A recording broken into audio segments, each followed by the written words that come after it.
Wake up, everybody. It's Friday.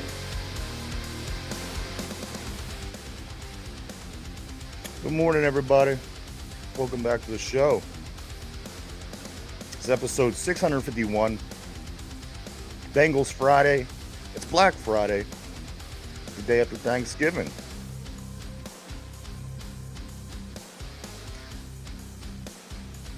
I gotta tell you, my Thanksgiving was probably the best tasting dinner I've ever had. Ooh. I ain't gonna lie. It may have been the best Thanksgiving dinner I've ever had by taste. It was actually unbelievable. Everything I ate was delicious. And you know how when you eat somebody else's dinner, somebody else's food, you always find that one thing that kind of pushes you away. And you're like, all right, I'm done. Maybe it's jiggly or fat or something on your food. But there was not one thing wrong with this meal, and it was unbelievable. Not That's one. awesome. I kept looking and waiting and just waiting for something to go wrong. Nothing. Every single thing was delicious. I do have a question though. When did macaroni and cheese make its way to the Thanksgiving table? I think I think it fits in good and it goes well, but it wasn't always there. It's just like all of a sudden at one point macaroni and cheese became a part of the Thanksgiving meal. I like it, but I'm just wondering if anybody knows when that started. I don't hate it. No, I definitely don't hate it. No, it wasn't. There was no mac and cheese at our family's table until maybe 15 years ago. Yeah, about 15 years ago. About the time that my sister had her kids and they started getting into foods like that, macaroni and cheese started showing up and it just became a staple. And I thought it was us, but then eventually I started seeing it on social media. So whatever. Right. I don't hate it. See, I definitely don't hate it. We've always had macaroni and cheese and at ours. So when people started saying it was, oh, this is something new. Like you said, like on social media, you start seeing it more and more. But no, we've always had, my house, my family, we always had mac and cheese, man. It was a staple for years. And Ryan, anything you want to say to the chef? Anything special? Let's just go ahead and get started. I really don't want to talk about this anymore. Mike did make the Thanksgiving dinner. I was going to leave that out if he didn't. No. Beat it out of me. Yes. That I cooked for the studio. Yes. Everything was good in that meal. Everything. There was nothing that wasn't delicious. And again, that blows my mind. There's always one thing. That you always walk away and you're like, yep, I'm done. Yeah. Now, see, if I fail at this whole podcast business, I have something to look forward to. I can fall back and be a caterer, apparently. Yeah. Cater everyone's Thanksgiving dinner. You come charge me. I'll charge you like you supply everything. I'll come cook it for you. My ego is big enough for the three of us. The truer words have never been spoken on this podcast. Well, I have truer words. You just relax a minute because now it's my turn. You had your time to do all your talking, Mike. Now it's my turn. I love Ryan spends like 10 minutes in an intro talking. I get this much. It's like, okay, you had your time. Which is fair enough. It was brought to my attention on our Wednesday show. Somebody reached out to me. I didn't even notice this. I'm not observant like that, but this was brought to my attention during the show on Wednesday. I have it all right here in this piece of paper written down. Mike, was it your lunch hour, or were you just really ready for Thanksgiving on Wednesday during the show? Let me tell you, there was 21 times you put something in your mouth during the course of the show on Wednesday, whether it be your coffee cup, whether it be the beer, whether it be whatever it was that you were eating. And I have to find out what you're eating. But Mike, I have to, there's times that you put something in your mouth during the course of an hour on the show. I couldn't believe it. Once I wanted to get the exact, I wanted to make sure this was fake or this was not fake. Mike, 3 minutes and 47 seconds into the show Wednesday, you were already drinking your beer. 4 minutes, 23 seconds later, Yeah, I remember seeing that. Yeah. 8 minutes and 38 seconds. Beer. At 9 minutes and 2 seconds, coffee. At 10:56 into the show, you snuck something into your mouth. I couldn't tell what it was. There was definitely chewing. Starburst.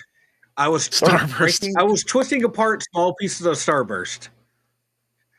At 13:29, coffee. 16:04, coffee. 22:06, coffee. 27:31, beer. Another one. 31:55, beer. 37:42, beer. 39:17. You were chewing on something. Starburst. From 39:17 to 39 was the chewing. And then again, so that finished at 39:56. At 40:25, more chewing until 41:03.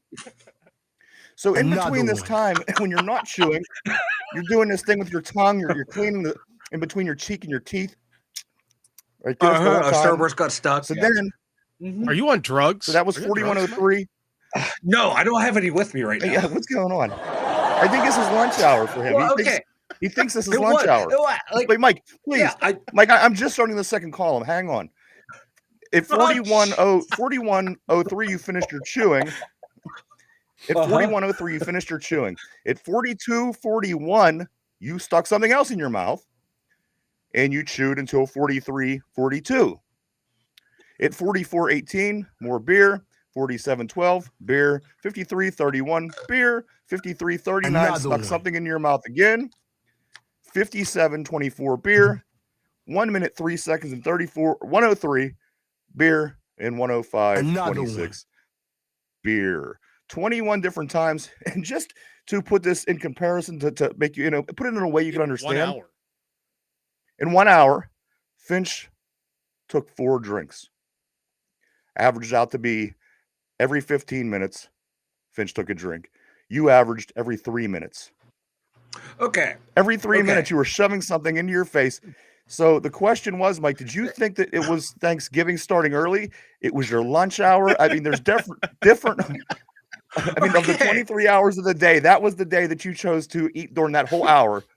So go ahead. I went to work. Explain yourself. I had to work. I worked from 2 to 9 at 2 a.m. to 9 a.m. I worked. They don't let you eat at work? Okay, good. I get a 15-minute break, and I'm running around making sure everyone's getting all their stuff done right, helping out people who need help. I put in miles. I put in miles at work. I come home. I did not eat. No, I did eat. I did eat a little bit, but you ate dessert as well. I ate after I got home. Yeah, I needed to eat. Okay. I was hungry. I ate. Had a cup of coffee. I knew that was a mistake, so I made a second one. Big mistake. I was thirsty, and I just kept. I needed my beer, and then I remembered. Oh, I had Starburst left over from work as a little pick me up. I was just breaking off little pieces and chewing on them. Then on the last one, I said, "Fuck it," and just threw the whole thing in my mouth. I'm hungry. I'm thirsty.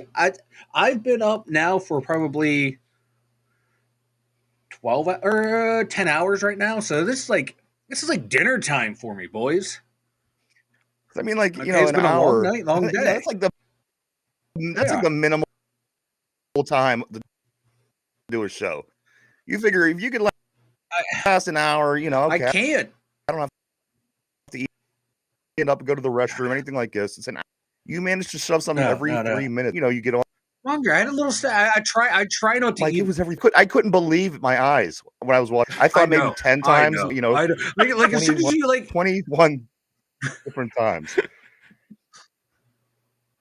Well, then, I'll get dehydrated with the lights on me and all the work I've done. If I didn't drink enough, I know, right? Listen to this guy, right? The 2 lights that I have are just so overpowering. It's. Your little Walmart ring light is just too much heat. No. The LED is really putting it out. The one I bought online, the one on this side over here is a very nice one. Very nice one. This one over here, yes, is a cheap Walmart light, but this one over here is putting out some serious heat, man. So just in case anybody did recognize this, on Wednesday we recognized too. And we are just as embarrassed as you are. So just hang in there. We're gonna be okay. I'm not like I am embarrassed about Mike, eating because on you only stream. have 50 minutes like of the show left. I mean, come on, how much can you possibly shove in your face in the next 50 minutes? But we'll give it a try. Welcome everybody. Welcome back to the Two Dumb Yinzers. This is episode 651. Good morning, everybody. It is Bengals Friday, guys. A lot of things going on this weekend in sports. We're here to talk about it all. We're going to start with a couple games in the NFL yesterday, guys. The Thanksgiving Day games in the NFL. I do want to say good morning. Good morning, the Field of Steel, my man. Great seeing you on this Bengals Friday. Let me see. What did Phil say? He says, cheers, Chief Hunglow, Jasper, and Winslow. Super stuff. Let's talk versus Bengals. As Finch said, offense better show up Sunday. That's the key to a dub because I know the Steel D will show up.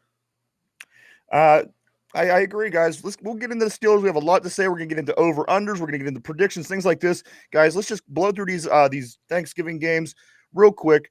The first game of the day was the Detroit Lions and the Chicago Bears. First half, I'm watching this game. I'm thinking, yes, the Lions, they're just that good, very, very powerful. The Bears are going to lose by 100. But as the NFL has seemed to have been doing the past few years, probably since 2020 or so, the game really evened itself out. Way at the end of the game, it got down to a 3-point finish. Chicago having a chance late in the game, except they didn't call a timeout when they could have to get on the field, tie the game up. Mike, any comments on this game? Not getting that timeout called. I think what they were trying to do with what Eberflus was trying to do is he was trying to at least get to that next. If he had 2 seconds left, 1 second left, whatever it was after that pass was completed that Williams threw on the previous play, I think that's when he wanted his timeout. It just didn't work in his way, and they lost the time. They lost the game. I think that's what he was trying to do. He was just trying to give himself that one extra little play squeezed in there to get a little bit closer. Well, because like Caleb Williams said, he's like, I got the call from the coaches. Once I got the call, I started doing it. Then I noticed there's no time left. So he hurried up and he audibled into that deep pass, knowing like, okay, this is the last play we have, and it has to hit for the end zone.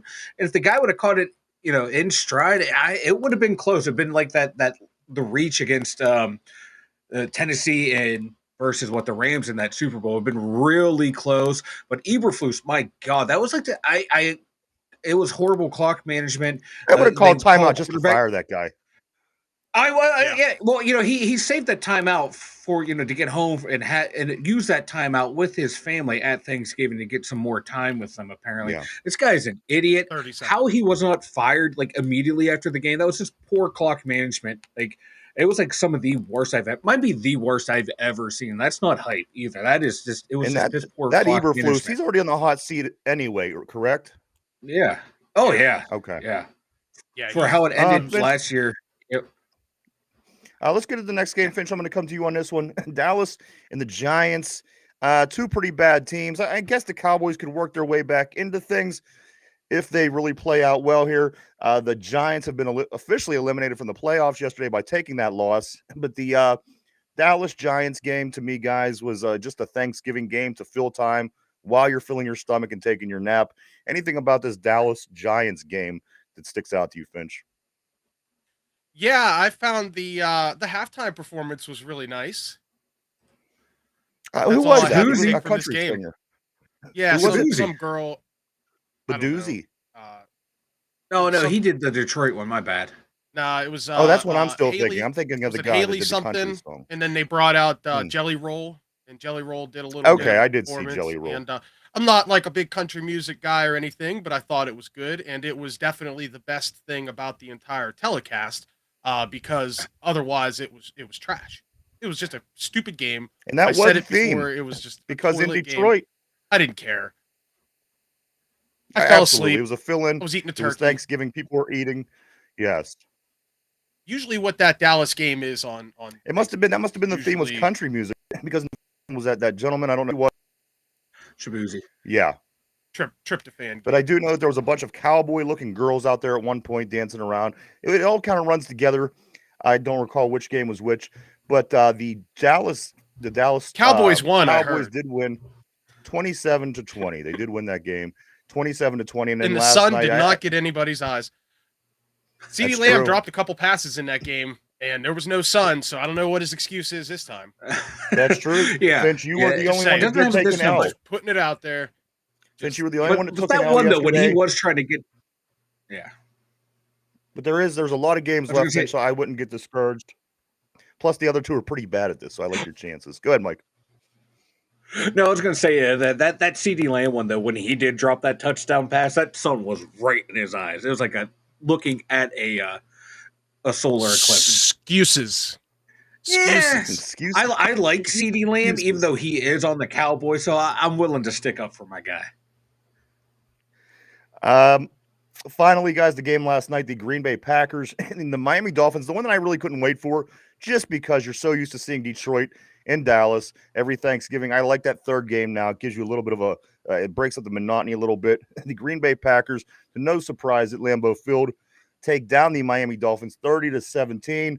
Miami they have a long way to go. It don't matter if Tua is their quarterback. It don't matter if they have Tyreek Hill. It don't matter if they have Jalen Waddle. It just don't matter when you leave South Florida to play football. Anytime that it is right now and beyond, the Miami Dolphins just don't win. Guys, any surprises in this game yesterday to you that the Miami took the L to Green Bay 30-17?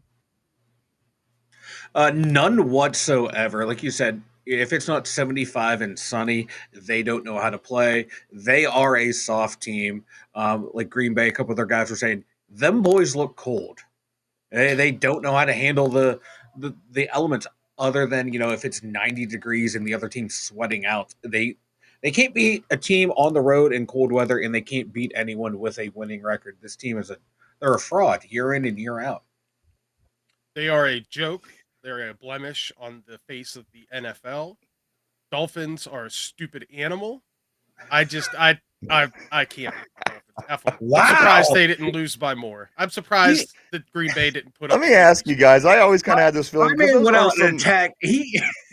I don't hate the animal dolphins. Like I don't want to kill them or anything. I don't want them to get caught in nets. I don't want to eat them. Let them live their lives. I just think that out of all the animal team names, that's probably the worst one.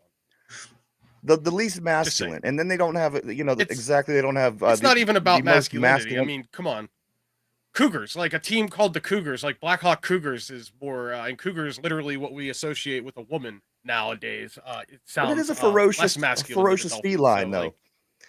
Yeah, that's true. The worst thing I've ever heard about a dolphin attack was somebody getting raped by a dolphin, and I don't even know if that was real. It was how many times you've heard that in your life? That is a thing. Yeah, they will. They will. A skull fuck a puffer fish. I think we should just drop Miami out of the NFL, put Alabama in their spot in AFC South. It would be more entertaining. Nick Saban would finally be back in the NFL, and everybody will be happy. It fits perfect. They would be in the South. It's Alabama. SEC would be better off. Yeah, it'd be great. Roll Tide. The teams in the SEC would be complaining because their competition numbers would go down with the Dolphins in the conference. So there's no surprise. Easy wins for those guys. Easy wins. Absolutely. Again, those were the 3 Thursday games. Today we have a big one for us for the Steelers here. Raiders at Chiefs today at 3:00 p.m. This game could affect us, and it will affect us because the number 1 seed will either go up another half game or will bring us 1 half game closer, depending on what happens. The Chiefs are due. However, I thought maybe the Lions would have been due. You have these thoughts and these speculations, and oh man, if these guys beat these guys, this is going to help us. And but you know what? As I'm watching the Detroit Lions and Chicago Bears game yesterday, and you're just starting to watch the Lions look like a Madden team. I mean, it's they just couldn't be stopped in the first half. 16-0 totally did not justify what was going on in that football game. And again, I believe that it should have been a wider margin when it was all said and done. But you're just watching the difference between a top team and a lower echelon team in the NFL. It's almost impossible. I mean, yeah, it happens. You do get upsets. Guys, Raiders, Chiefs today. Finch, I'll start with you. Not so much as do you feel that it could happen? What would it take for the Raiders to pull an upset off today against the Chiefs in Arrowhead? It's hard to say. I mean, the Chiefs are just a better team. I don't think it can happen. I mean, it certainly could, right? Raiders beat the Ravens. I just want to throw that out there. The Raiders did beat the Ravens this season. Yeah, and the Browns beat the Ravens too. So what of it? You know what I mean? Right. The Ravens just are, or excuse me, the Raiders just aren't a very good team right now. It would take literally like Pat Mahomes to not be on the field at all. And I'm not suggesting injury or anything. If somehow their defense manages, or excuse me, the Raiders offense manages to get 40 minutes worth of time of possession, maybe they could win it. That's probably what it would take. But that's the only thing that's going to keep the Chiefs from winning is if Pat Mahomes is not in the game. Mike, anything in this game that could happen that could lead the Raiders to a victory? Something that could have us all here in Western Pennsylvania smiling tonight? Anything you see?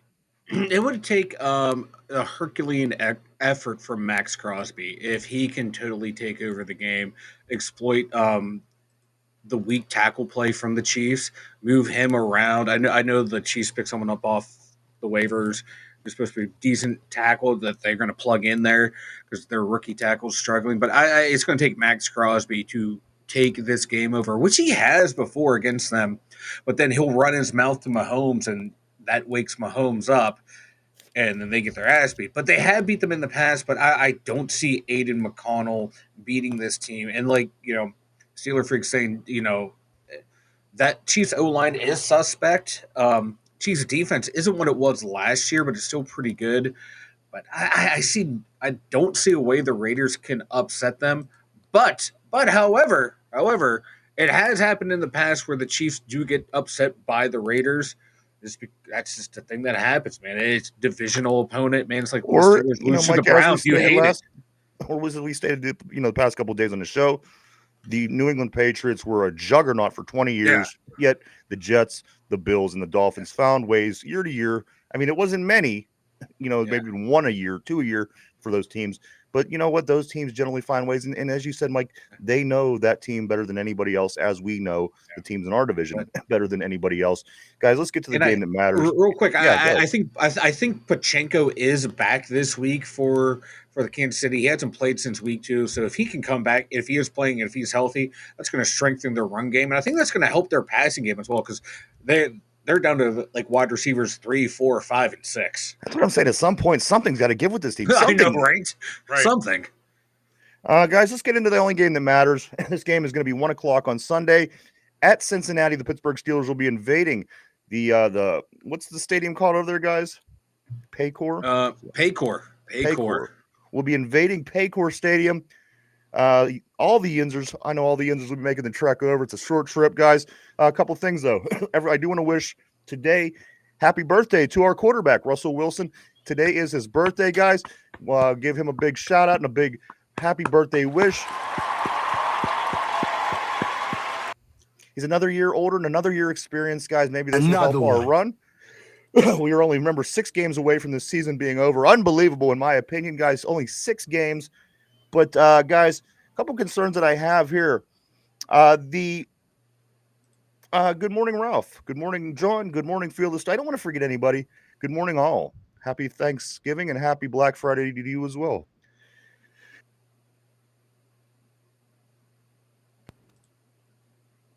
Does everybody hear me? Yeah, I do now. Yeah. You dropped out for. Yeah, something cracked real loud, and then I couldn't hear you guys. Let's see. One of my concerns, guys, is this: Trey Hendrickson. We were talking the other day about our offensive line being, porous at best. Trey Hendrickson for the Cincinnati Bengals is the NFL league's leading sack leader. He has 11.5 sacks. He'll be facing off more than likely against Dan Moore in this game. Mike, is Dan Moore going to be enough to neutralize Trey Hendrickson in this game, enough to keep him out of the backfield? Because, again, when we played a dominant rusher, as we did last game against Myles Garrett, you've seen how that played. 3 sacks, first half. It could go pretty bad, pretty fast. Mike, can Dan Moore neutralize Trey Hendrickson to keep him off our quarterback long enough to make plays? He can, but I think it was Artie Smith said in his press conference, our backs and tight ends need to do a better job this week and when they go to chip. He said, and the film shows it too, our backs and tight ends weren't getting a good initial chip on Myles Garrett. And if they can get a good initial chip on him this week, that's going to be be huge, and that's going to help Dan Moore, because Dan Moore he holds his own against those guys, but those guys are, I think they are a step above Dan Moore, and Dan Moore's developed into a pretty good left tackle, well regarded around the league. But those guys are elite pass rushers, so he is going to need that help. But so that's going to be, I'm putting Broderick Jones on that side most of the time, most of the game. He's going over there, get a chip in, and let Dan Moore finish him off, and then hopefully that's enough. Passing downs, I'm sorry, Najee, you're coming out. Jalen Warren, you're coming in. And whatever side Trey Hendricks is on, you're going to line up over there. So that way you can – Jalen's really good at sliding over and catching guys coming up the middle and the opposite side too. But I'm putting all my protection on that side, the way teams do to TJ Watt. Put all your protection to that side and go ahead and do it. I don't know, Ralph. Dan Moore is becoming a very good left tackle, and he leaves here. I predict he's going to make a lot of money. This, of course, guys, is the third AFC North matchup for the Steelers in 2 weeks. 2 weeks, just 2 weeks before this coming Sunday, we played the Ravens. Then the short week against the Browns. Now we had a little bit of an extra time come out for help us out a little bit coming into this game. But guys, still, no matter what, it's in 2 weeks. 3 AFC North teams. It's all coming back now. We didn't see one for 11 weeks. Now we're getting them all. We get the Browns again next week. So, guys, this is leg 3 of 4 on this 4-game AFC North stand for the Steelers. Finch, let me come to you on this. Now, Mike talked a little bit about Trey Hendrickson. Is there anything else on this defense that Cincinnati has going on that should concern us, in a sense that you would game plan the way that you guys were, saying, let's chip Hendrickson, let's do this, let's move guys around, make sure we have running backs. Is there anything else on this defense from Cincinnati that you see that's a concern for the Steelers? That could be something that could blow us up, as Myles Garrett did, as perhaps Trey Hendrickson did. Anything that you see, Finch, that we should be concerned about? No, I believe Cincinnati's defense is not very good, and they're a little more of a one-trick pony. So I think that if we can keep Hendrickson out of our backfield, if we can keep him contained, and more importantly, if Russ Wilson can get rid of the football in a timely manner, and that also depends on our receivers getting open, which shouldn't be a problem. George Pickens should be able to see some open field today, or this weekend, I should say. So as long as our offensive line can stay short up and Russ can get rid of the ball in a reasonable time, we should be all right. I think we can pick them apart. Mike, any reason to believe we're going to see? I'm sorry. Any reason to believe we'll see Mike Williams this weekend? Until I see him out there more, I'm going to say no. I don't think they're going to play him a whole lot, and I don't know why. Like, he started a lot last week against Cleveland, then he just kept getting phased out. They need to get him in there more. I know they like using Skoranek in there when it's obvious rundowns, but put Mike Williams in there so the teams aren't keyed into that. Hey, this is a run coming up. Yeah, put him in there. We're gonna wait till we're out of a high playoff spot. Maybe when the Ravens pass us, then we'll start trying to improve our team and playing Mike Williams. That kind of seems to me like it's more likely. Mike, why is that? I don't know, and I've been trying to find reasons online and looking at articles, looking on Twitter what the reporters are saying, and they're not saying anything. I haven't seen it like him being banged up, him being a slow learner, which we saw in that first game. He wasn't supposed to be out there. He knew his assignment. So I don't know why. I literally do not know why he's not out there. And a good thing, guys, just to say, back at the beginning of our show, there's a video that plays. You notice even on that touchdown pass Russ throws to Mike Williams, he had no time at all. It literally came on Russ's experience and his arm being what it is. He dropped back. He wasn't back 2 steps. There was already guys in his face. He chucks it down there. Mike Williams catches the ball. So, that really plays into what we've been talking about a lot lately, is the offensive line and how far it may or may not carry us over this next 6 weeks into the playoffs. A couple things about the Bengals, guys. They come into the game generally healthy. They had a few guys miss practice this week on veteran days off, like Cam Hayward takes all season, but they're generally healthy. I think Burrow's on there, but he was practicing. So it was a bunch of this, give your guys a break. We, on the other hand, there's a possibility who participated fully in practice on Wednesday, guys. Montravius Adams could be a big addition back to this offense. Also in his 21-day window, who falls in the same category as Adams, Corey Trice. He participated fully on Wednesday. Alex Highsmith, he's still a question mark. Guys, getting these three guys in for the last 6 games of the season against the Browns, against the Bengals, the Browns, the Eagles, the Ravens, the Chiefs, and the Bengals, having guys like Montravius Adams, Corey Trice, and Alex Highsmith healthy, how much of an advantage does that give us with opposed to not having these guys available? Well, getting Alex Highsmith back is huge. That is a huge addition. So now you can't just slide all your protection to one side. You can't just, put 3 people on Watt, 2 people on. Okay, you do that. You're going to put Alex Highsmith 1-on-1. I'll take that all day. Now you got to shift over to his side. Now you're getting Watt in more favorable matchups.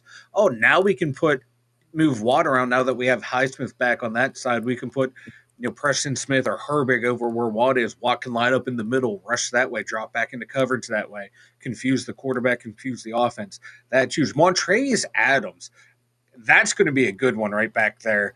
He is a key backup. He valiant starter when we picked him up off the Bears practice squad, 2-3 years ago, now settled into a key backup role at nose tackle.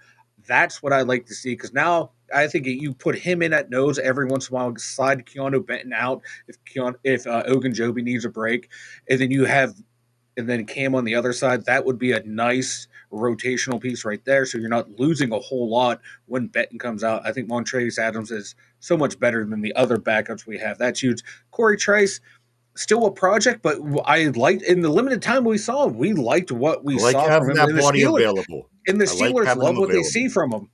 But his worst ability is availability, because he's always hurt. And I think that's going to hurt him in his career, because teams are going to like what they see from him, but he can't get on the field. But when he's on the field, he makes plays, and that's going to be huge. So that was the optimistic side of the injury report, guys. So also leaving practice on Wednesday with a hip was Keanu Benton. Keanu Benton left practice on Wednesday with a hip, and also KZ missed practice with an illness. Yeah. So with the the positive that we're seeing that could possibly be getting back in the lineup between Adams, Trice, Highsmith, Benton right now is questionable, and also KZ as well. If this defense gets healthy, which I think that this defense needs to be healthy, because down the stretch, our offense is certainly it's improved, no two ways about it, but there still is issues. Again, the offensive line, and the fact that we haven't went out and got a number 2 wide receiver. Did I just say that? We did get a number 2 wide receiver, not available to us. Guys, I feel that this defense has to be healthy through the stretch into the playoffs in order for this team to win. This is the backbone of the Pittsburgh Steelers. It's been for many years. It changes none now. We have a pretty average offense. Safe to say, we got good players in places, but I think that this defense needs to be at full health and playing to their full ability if this team wants to be successful through the rest of the season. Finch, am I wrong? And if I am, where at? No, I mean, the defense for 3 or 4 seasons now has been the standout group of this particular Pittsburgh Steelers team. And right now they are probably playing the best that they've played in those few seasons, especially even with Watt.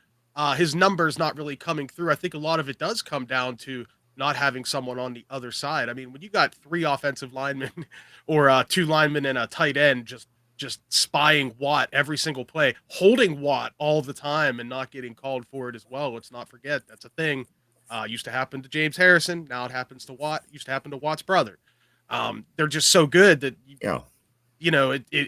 they're game-changing players, and it'd be good to have someone on the other side like a Highsmith to come in and just finally even out our defense a little bit. So now that we've got people back, the defense can take care of business. Maybe we don't give up that end of game touchdown that has bitten us in the butt a couple of times this season. Can I ask you guys both this? And I listen, and I know this is a topic that goes way beyond where we're at right now. But is it any surprise to you that every game comes down to the last drive of the game for you, or do you guys find this just a bit odd since the league jumped into bed with Vegas a few years back, and there's been some changes around the league? I like to think that shouldn't matter either. A good defense should get the job done, but doesn't the drive at the end of the game always seem to be productive until the very end, until it gets to the field goal, until it gets to is this just me speculating, guys, or is people seeing this and I'm just crazy?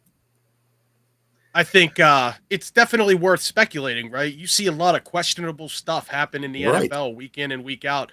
But you also we're looking through the eyes of Steeler fans. Right. And it's not a unique phenomenon to our team, but it's also not a completely widespread phenomena either. I mean, every week there's a bunch of games where somebody's getting beat up, right? There's some blowouts here. Look at the Lions. They're blowing people out every week. Yeah, absolutely. Green Bay just blew out Miami. I mean, I don't think it's quite as rigged as everybody says it is, but to say that there aren't certain people in the NFL making kickbacks, is ludicrous. Remember the NBA got in a lot of trouble for that a long time ago with referees. That's all I want to know. I just want to know that I'm in the NFL. I just want to know that I'm not isolated. And again, I'm not going to sit here. That's a longer show. I mean, if we were getting into the conspiracy theories, but again, it's something just certainly, as you said, it deserves some speculation. So, guys, that's just something that I caught. Maybe I'm wrong. Maybe the rest of the season will go, the way that football used to be for 50 years. But remember, maybe every game will go down to the fourth quarter, the last drive, like they have. And I don't know. Anyway, you slice it, guys. We are, I think, a half game underdogs in Cincinnati, if I'm not mistaken. So, gamblers, maybe the game again. With that number in mind, watch what the final result is. You kind of do your own homework at the end. I do want to say also he did join us in the morning. Good morning to Mark Malone. He says, I heard Corey Trice and Montravius Adams were back to limited practice yesterday. I guess they practiced. If they did, that is great news. So let's hope they did. Let's hope we can get a full defense, because I got to tell you guys, this Cincinnati offense is probably the best offense that we've faced all season when it comes to passing the ball. Is there anybody that back in the beginning of the year, Bo Nix, who's probably leading, I would think, rookie of the year. I'm looking at these other quarterbacks. He's the most successful at this point. He wasn't passing the ball great. Mike Finch, is this the best offense we've faced as far as stopping the pass? And is that going to be difficult for us? Because, once teams start picking the Steelers apart, it always seems like it's very difficult to get our feet back under us and turn the tide. It's going to be the second best pass offense.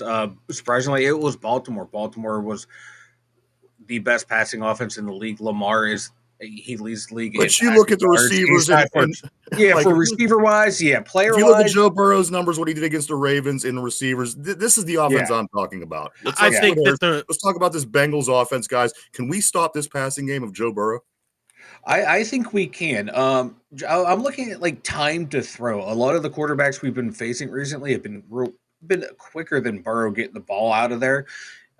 He holds it for a tenth of a second faster than Jameis holds it.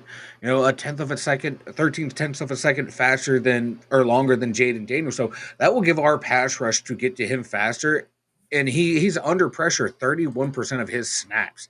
That's one of the worst mid-tier in the league. But we can get pressure on this guy. The amount of pressures overall, he's been pressured 142 times. That's fifth worst in the NFL. And so we should be able to generate pressure with our four guys. We might not have to send five. I hope we don't have to send five to help us in the pass game. And pass defense. So if we can get pressure like teams have been getting on them, I think we can handle this passing attack. Jamar Chase scares me. T. Higgins doesn't scare me. Their tight ends don't scare me. Just take away T. Higgins. Put three guys on him. I don't care. Do what you have to do, or on Jamar Chase, so no one else beats you. I don't want to be looking up and seeing Jamar Chase with 3 touchdowns, 400 yards, like he does against the Ravens. And that's certainly a possibility. And it's funny, Mike, because you kind of put me in mind of there. You ever see when the younger brother is starting a fight with somebody, And he's like, my older brother, he ain't afraid of you. He'll kick your ass. Yeah. And the older brother's thinking, well, you talk, what are you telling? That's kind of, I'm not afraid of Chase. I'm not afraid of Burrow. They are very talented. There's reason to be concerned, guys. That's going to be my big concern here. You know what? Amongst a few, again, the offensive line, are they going to be able to hold up against, keep Trey Hendrickson out of the backfield? But stopping this passing game, guys, this is certainly the best passing, I feel, offense that we faced or seen all year. This is going to be a big test for us. But again, you have to have these games in your schedule because once you get in the playoffs, you're going to be facing Buffalo. You're going to be facing teams that throw the ball very well. And even for what it matters, the LA Chargers, guys, Justin Herbert, I think he was hurt when we played earlier this season. You're going to see a guy over there that throws the ball around well. So, we have to get in that rhythm of facing teams that throw the ball well. And this certainly falls in that category. But the one thing, guys, that we should certainly be afraid about is this.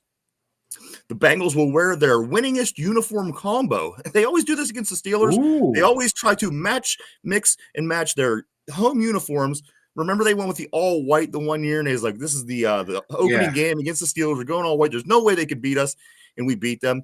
Guys, they are going with their orange jersey, black pants. This is their winningest uniform combo that they have. I kid you not, this is a real thing. They're wearing this because they feel that this will help beat the Pittsburgh Steelers. Are they just delusional in Cincinnati by now? Yes. Yeah. Okay. Very delusional. Yeah. I mean, we feel good here when we get to wear our block numbers or we get to wear throwback jerseys. Yeah, that's true. That's true. Is there any psychological? We don't say that we're going to win. Right. There's no psychological thing to this that says, you know what, we're wearing these uniforms, we're going to play better? Finch? No, not at all. I mean, it's just as dumb as saying, oh, I've left my hat at home and the Steelers lost because I didn't wear my hat.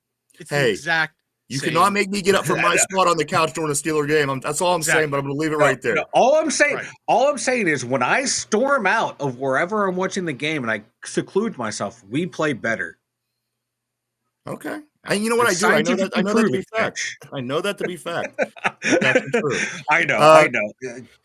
Let me live in my delusions. You didn't watch them win the Super Bowl? You weren't watching when that happened? No, I mean, he was in the closet. I was watching, but I was away from it. I was away from everyone. That's a different story. You guys remember the movie A Bronx Tale? That guy they made go sit in the bathroom when they gambled? That's Mike. He's that guy. That's Mike? Yeah. Guys, a couple things here. A couple side notes about the Steelers. Peyton Wilson was second amongst linebackers over the past 2 weeks, according to PFF. Guys, do what you want with your PFF information. You know how we do how we feel on this show. But, guys, Peyton Wilson over the past 2 weeks has scored a 91.2 collectively and is the second best linebacker in the league over the past 2 weeks. Is this a sign of things to come for Peyton Wilson? How do you see Peyton Wilson fitting into this defense moving forward? As the season goes by, we might have to sign, we might have to re-sign, these guys might be leaving. You guys see Peyton Wilson as possibly being that guy in our defense one day? I don't know. I'm undersized, but he's everywhere. There's nothing the guy doesn't do well. Are you going to start? He's going to be a great depth player. I mean, he's just one of those guys. It's going to be a depth guy. A master. What do you call it? A jack of all trades, a master of none. He does everything pretty well, but he's not outstanding, or at least he hasn't proven himself yet. Maybe somebody goes down and he fills in and he really takes over a role. He has the physical capability to do it. It's just a matter of will he get that shot here in Pittsburgh, and is he going to be that guy? But as of right now, he's what you want to have in that second tier defensive player, someone who can do it all and do it all reasonably well. I like the way they're using him, and if they go forward using him that way, I have no problem with that. You have Patrick Queen, Landon Roberts. He might be getting long in the tooth of Landon Roberts, so you go out and you find yourself another run-stuffing middle linebacker, and then on obvious passing downs, you go Patrick Queen and Peyton Wilson. And then he can...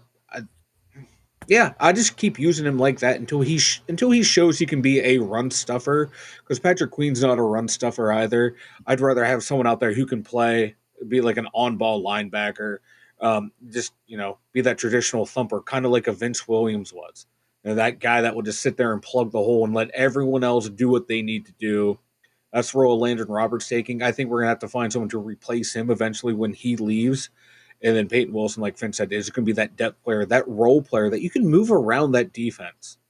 Guys, all right, so we're gonna get into the over and under keys to winning. Let me give you a quick rundown first on what the weekend schedule looks like. Of course, in the AFC North, the Bengals, they do host the Steelers. The Baltimore Ravens host the Philadelphia Eagles, which is going to be a big game. That is a 4:25 game on Sunday, and then also Monday night is the Browns taking the trek out to Mile High to play the Denver Broncos. Also around the league, you had the three games played yesterday. Of course, the Raiders at the Chiefs today. Sunday, you have the Texans at the Jaguars, the Colts at the Patriots, the Chargers at the Falcons, Seahawks at the Jets, the Titans at the Commanders, the Cardinals at the Vikings, the Rams at the Saints, Buccaneers at the Panthers, and 49ers at the Bills. That game's on Sunday night. Guys, let's get back to the Steelers.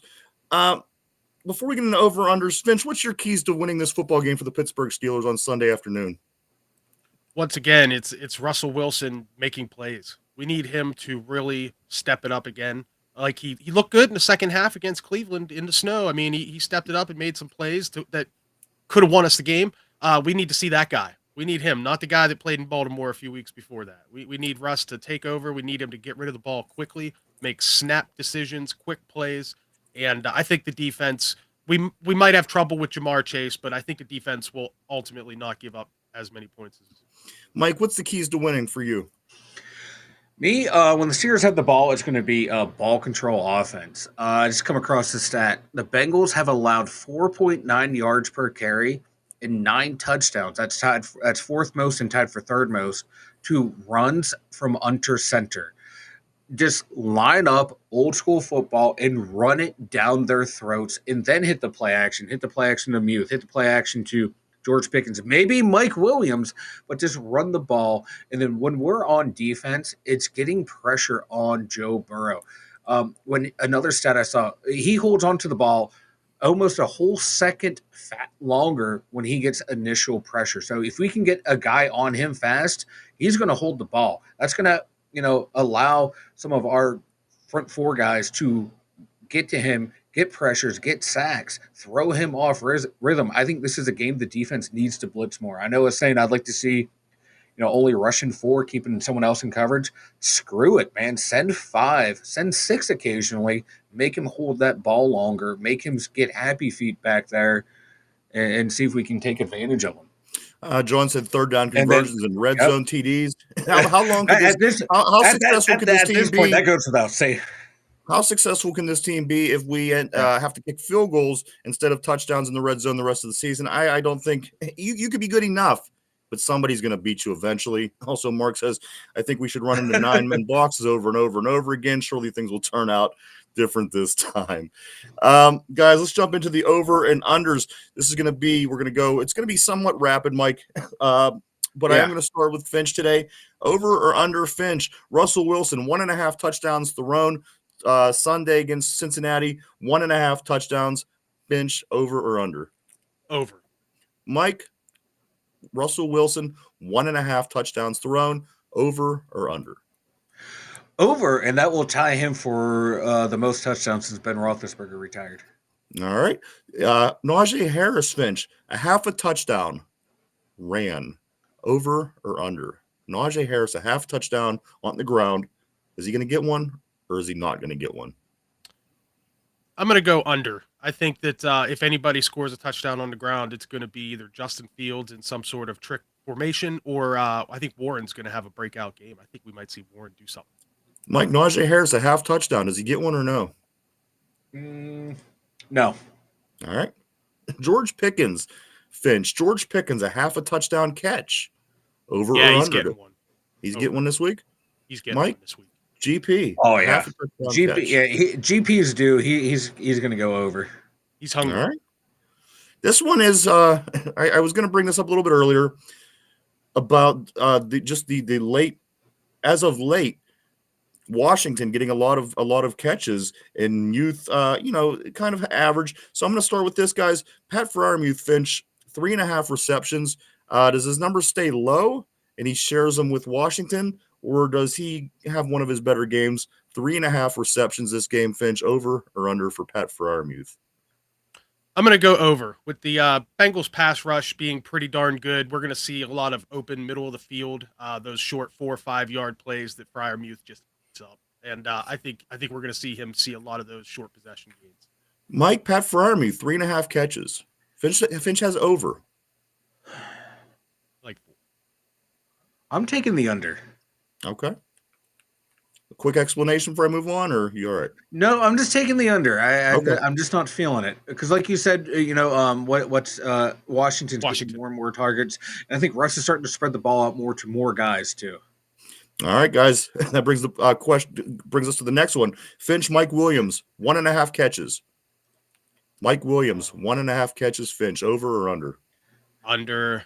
Unfortunately, under. But maybe that one catch will be a 18-yard touchdown catch or something. Mike, you just said this yourself, Pat. Russell Wilson is extending his targets, going to more receivers.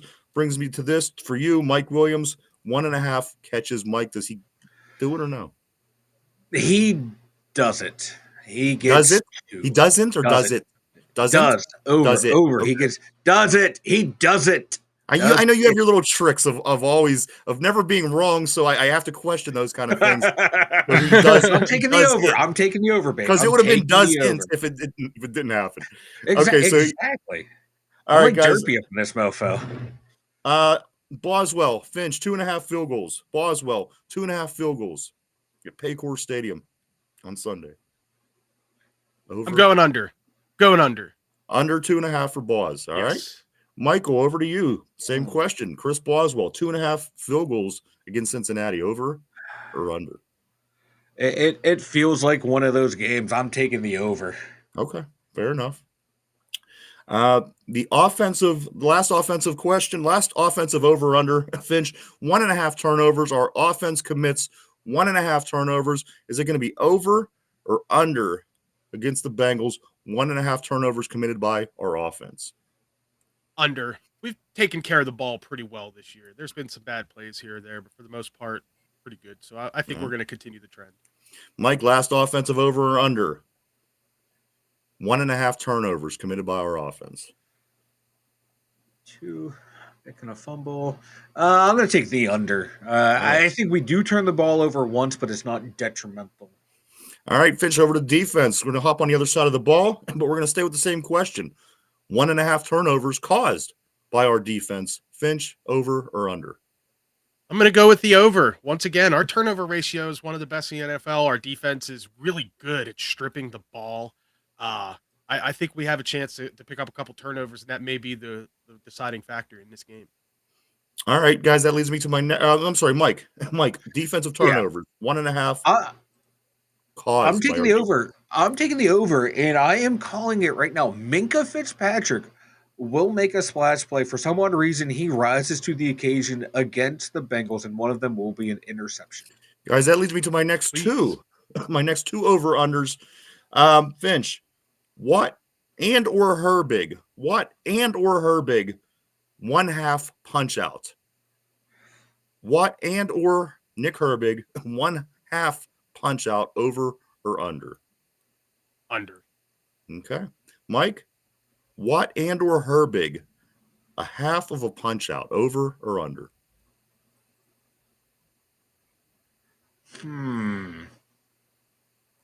Under. All right, interesting. And my next question, guys, for over or under, Minkah, a game-changing play, 1/2. Does Minkah make that play that we've all been waiting for Minkah, maybe for the past 2 seasons almost? Finch, 1/2 of a Minkah play, we'll call it. One that we you know the plays. We haven't seen one quite some time. Does he get that play this week? 1/2. Sure. Let's say he does. Yes. All right. Mike, same question to you. Minkah, does he get that play? 1/2, over or under? I'm taking the over. I'm calling it interception. I like Steeler Freak's question. Go ahead. Over or under, one red flag or clock management mistake from Tomlin. That's the easy money right there. Yeah, I'm taking the over. I'm taking the over all day, every day. Come on now. All right, let's see. TJ Watt. That's why I'm well compensated. Finch, TJ Watt, 1.5 sacks, over or under? TJ Watt, 1.5 sacks, over or under? Under. I don't think he's going to get more than one. Mike, 1.5 sacks. TJ Watt, over or under? I'm taking the over. I'm calling a 2-sack game for TJ Watt. All right, couple more left here, guys. Nick Herbig, a half a sack. Finch, half sack. Does Nick Herbig go over or under? Or you can even push a half sack. Nick Herbig. Jeff, what do they do? Nah, over? I'm going to go with the under. I don't think Herbig's going to have a sack type game. He's just going to stay home and do well where he is. He's going to stop some runs, and I think he'll be all right. Mike, Nick Herbig, a half sack. Just like you, a half sack. Is he going to do it or no? I told you that in confidence. I showed you that in private. Well, I didn't show anybody the pictures. I just talked about it. All right, Mike. Push on the half sack. Yeah. All right, guys. Just 2 left here. Just 3 left. Joey Porter Jr., Finch, a half of an interception. Joey Porter Jr., half an interception, over or under? Talking about do. All right. Yeah, I'd like to see him do it, but I don't think this is the game. Mike, Joey Porter Jr., a half an interception. The modern day Ike Taylor, I am taking the under. Okay. 2 more. Finch, Deshaun Elliott, 5.5 tackles. Ooh. It's a pretty big number, but he's been crushing lately, right? So, yeah, give me the over. Give me the over on Elliott. Mike, Deshaun Elliott, 5.5 tackles. Yeah, that is high for a safety, but like you said, man, the way he crashes down into the box, give me the over. And finally, Finch, 1/2 of a devastating injury. I don't have to explain what this is. We see it over and over and over on this team for at least the past couple of seasons for sure. Finch, 1/2 of a devastating injury, over or under? I railed earlier about superstition and how I'm not really into superstition when it comes to clothes and stuff, but I don't want to wish any harm. So let's say under. Okay. And Mike, finally to you, a devastating injury, 1/2. Is it going to be more or less? Under. Okay.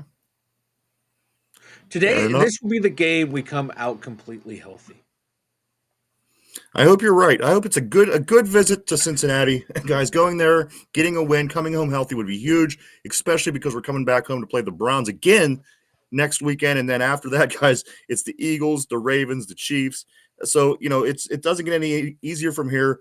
Let's get the win, come home healthy. Let's focus on these Browns and move forward.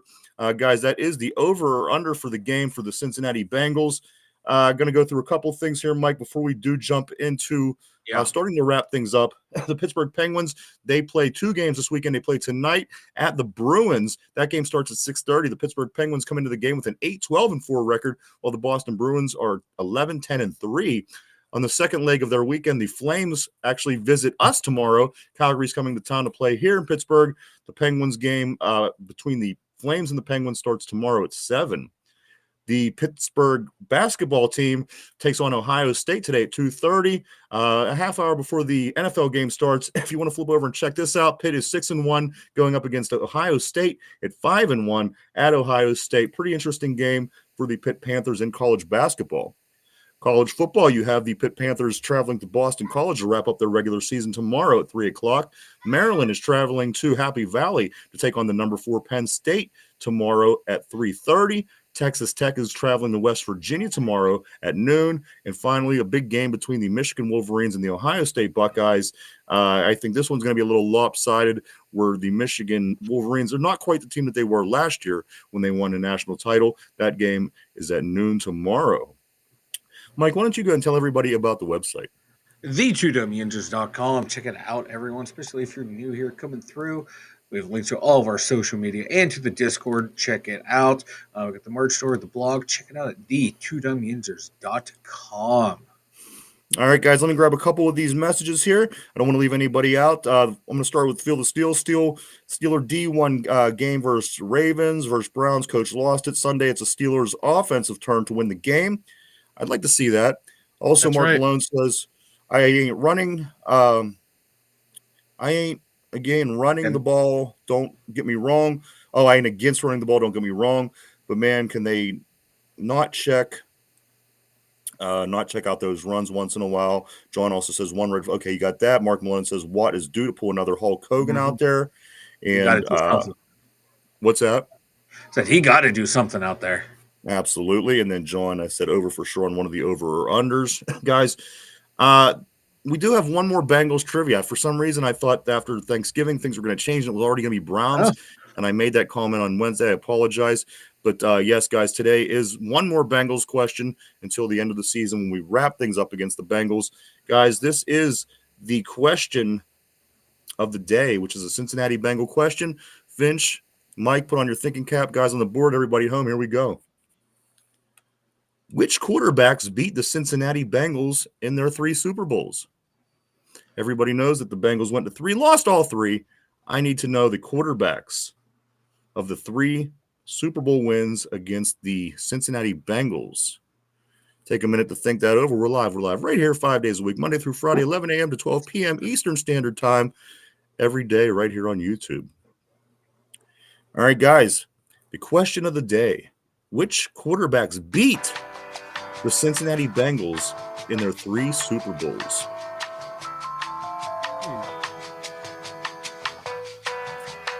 Mike thinking hard. He even took a moment to stop eating to think, so you know he's thinking hard. Yeah, for that, I'm going to drink now. Finch is writing. I like to write my answers, especially if there's multiple ones, because I don't want Mike to think that I'm I get it. His, because he tends to cheat. Yes, he does. Wow, how the hell do I get this reputation? Finch is a fast learner. Oh, my goodness. Finch just figured this out already. Something that took me 651 episodes to figure out. Finch has got it already. He's a fast learner. All right, guys. Question of the day. What quarterbacks beat the Cincinnati Bengals in their 3 Super Bowls? Of course, the Bengals are 0-3 in the Super Bowl. Finch, I'm going to start with you. I think two of them stand out pretty easily. Joe Montana and Patrick Mahomes. But the third one, I couldn't remember if it was Montana again. And then I thought, wait a minute, didn't they lose to the Redskins? So I'm going to go with Doug Williams as my third. Mahomes, Williams, and Montana. Okay. Mike, I'm going to come to you with the same question. On the board, Village Steel said Joe Montana, Jared Goff.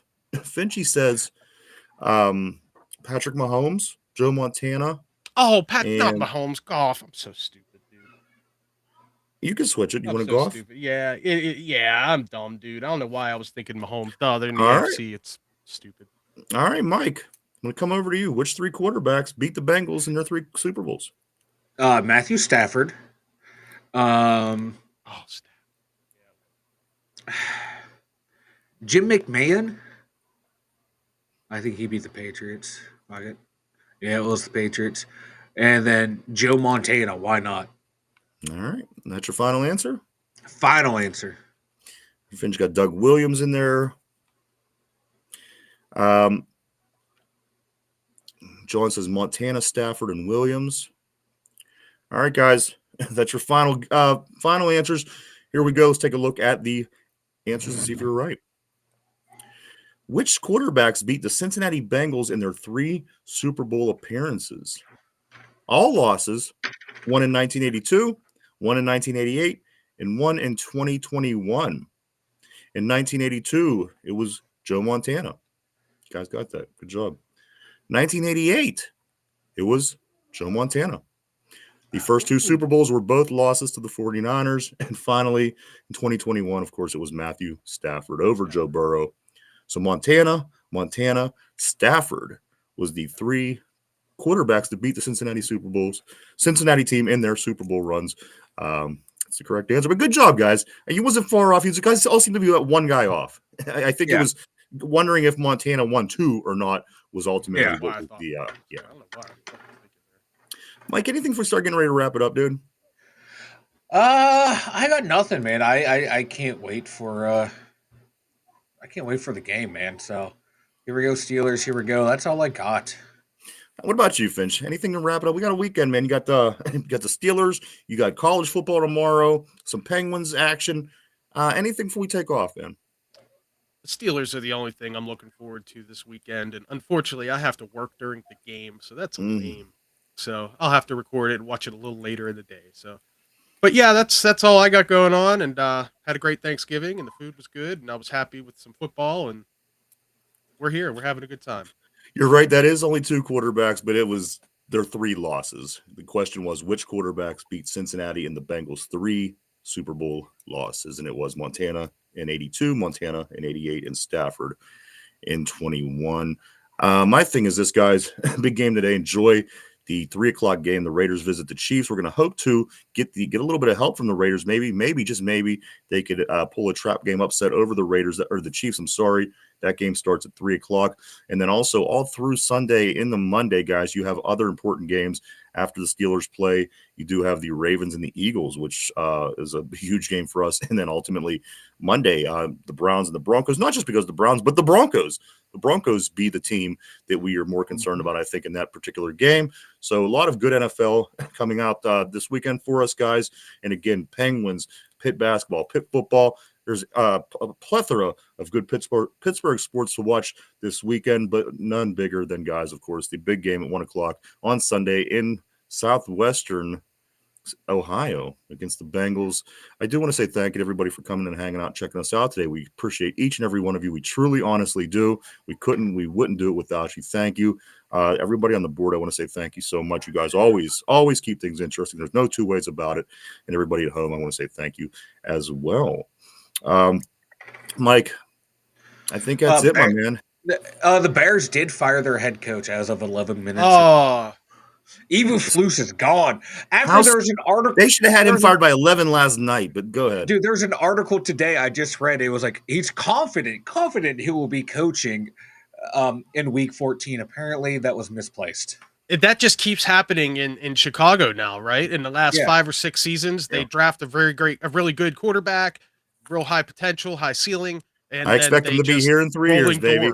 Rolling door of coaches and coordinators. So no wonder they can't keep it together there. You know it's comical. It is comical. Absolutely. I couldn't agree more, guys. But yes, as Phil still says, here we go, baby. Big weekend where this win goes a long way. It really does. Who would have thought a game over the Bengals in the midseason? But you know what? This game is huge. The Bengals are 4-7. But you know what? At the end of the day, we still got to get the win. You still got to get the win. You see what happened with the Browns. You got to focus. Hopefully there's not going to be snow. Hopefully it's not going to be a snow globe. We could go out, play football, and impose our will on them and win this game, come home with the victory. Finch, anything else, my man? Mike, speak now, forever hold your peace. I got nothing. All right. John says, thanks, guys. No problem. Thank you. No derpy boom. Fan. It does hurt. It does hurt when there's no derpy boom. But soon enough, my friend, we will have Derpy. He'll be booming, and we'll all be right back here. Do check out a lot of these things this weekend because, of course, Monday we'll be here back first thing to talk about all this, mainly the Steelers, but a whole lot of Pittsburgh sports coming at you. We hope that you join us Monday first thing. Besides for that, guys, have a great weekend. Enjoy the Steeler game. Stay safe. Mike kept his eating to a minimum today. I like that. So things are happening here on the show. But I do want to say thank you to everybody once again. Have a great weekend. For Finch, for Mike in the Steelers Central Mobile Studio, myself, everybody have a great weekend. We'll see you on Monday. Go Steelers. Go Steelers.